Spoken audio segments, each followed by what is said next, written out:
Lorsque j'ai commencé à enseigner, dans le cadre d'un cours intitulé Communication et écriture, j'étais à la recherche d'un angle d'analyse permettant de représenter le travail menant, consciemment ou inconsciemment, de l'idée ou l'intention de communication au texte, qu'il soit littéraire ou non littéraire.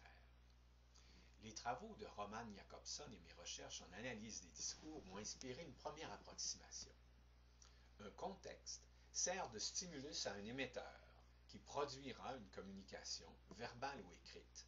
Par exemple, Victor Hugo, qui a été bouleversé alors qu'il était jeune écrivain par une exécution publique et qui s'est par la suite beaucoup exprimé sur son opposition à la peine de mort, notamment dans le roman Le dernier jour d'un condamné.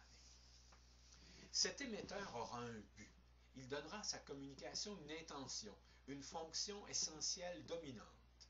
Informer, le message sera alors centré sur le contexte. S'exprimer, le message sera alors centré sur l'émetteur. Influencer, le message sera orienté vers la réponse du récepteur.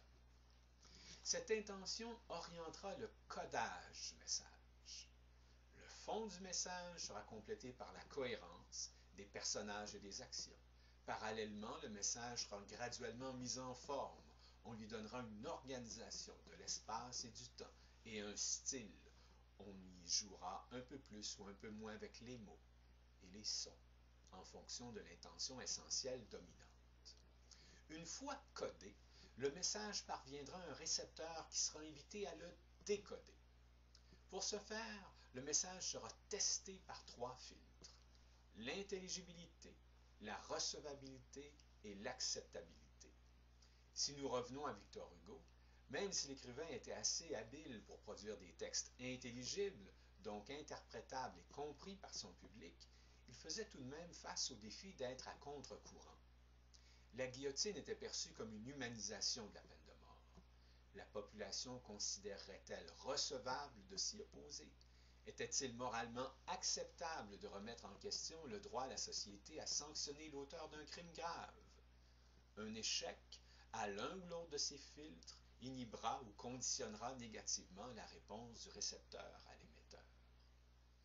En revanche, une difficulté à l'un ou l'autre de ces filtres pourra être tempérée, voire surmontée, idéalement prévenue par l'un des 3 filtres élixirs de la communication: la vraisemblance, la reconnaissance, l'efficience. Victor Hugo devait, par le codage de son propos, donner à ses lecteurs un récit qui lui semble vrai, dans lequel ils pouvaient reconnaître sa propre condition humaine et dont la forme servait bien, avec efficience,